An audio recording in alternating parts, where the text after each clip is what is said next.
Bokassa's imperial throne, and a team of 30 French artisans were hired to build the gold-plated bronze throne worth an estimated $2.5 million.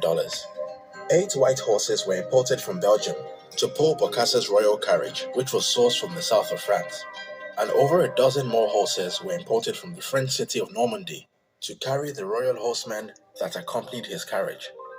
The very same 200-year-old French company that had embroidered Napoleon's uniforms was commissioned to create Bokassa's coronation attire, in association with Italian-French designer Pierre Cardin. 13 different outfits were ordered, costing a total of $145,000. Bokassa's coronation gown alone reportedly cost over $72,000, and his imperial crown was produced by a French jeweler which was founded under the reign of Napoleon. Along with his imperial scepter and sword and other bits and pieces, Bokassa reportedly spent around $5 million just on jewelry. To ensure that his guests were driven around the city of Bangui in style and comfort, 60 brand new Mercedes-Benz vehicles were ordered from Germany. But as the Central African Republic is a landlocked country, the cars had to be first shipped to neighboring Cameroon before being flown over the Central African forest to the country's capital of Bangui. All right, so basically what I at a want to cost speak of about is just talking about life in general, okay? When these African countries got their freedom, the Europeans really didn't want to give up these colonies. You understand what I'm saying? Belgium, France, the Dutch, I mean, all of these European countries had colonies in Africa. And when the movement for freedom occurred in the 60s, they didn't want to relinquish control because a huge part of their economy depended on the African colonies. If they lose their colonies, a significant portion of that European country's economy would actually go down, and they'd have to make adjustments and do other things to make up for that large percentage of income that they would lose.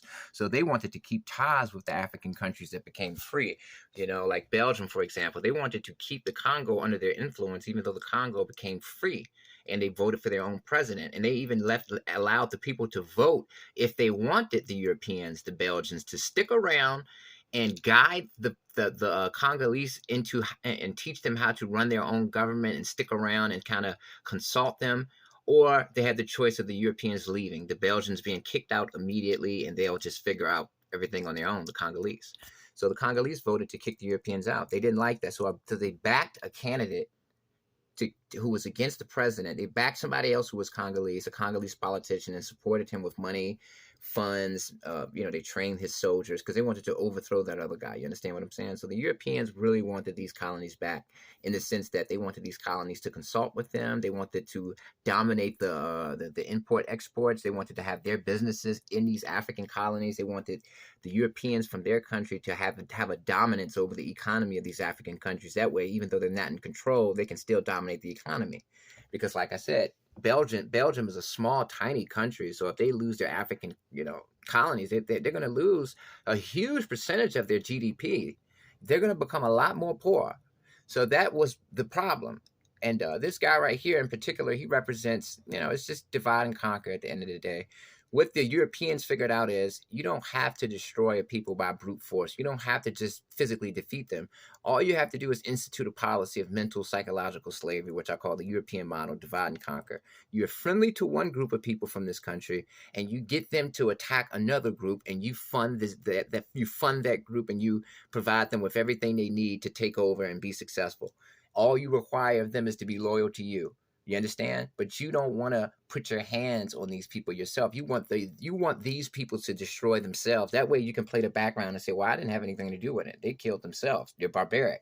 Really, you're the one who's in the background leading that whole conspiracy. You understand? So yeah, man, I just want you guys to understand that there are a lot of reasons why we're at where we're at in life right now. You understand what I'm saying? But I'm not trying to paint a picture that Africa's in terrible shape. Africa's doing wonderful, man. There's a lot of good countries, Rwanda, Botswana, that are doing excellently. But what I'm saying is America and the Europeans, they still want influence in these regions. You understand? They lost a lot of money. Well, America never really had any colonies. I got to give America credit.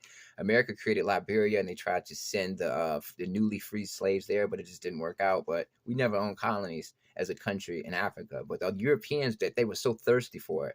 They were thirsty. Oh, my God. They were thirsty for those colonies, man. And when all of a sudden they had to give them up, they didn't like that. They didn't like that. Peace.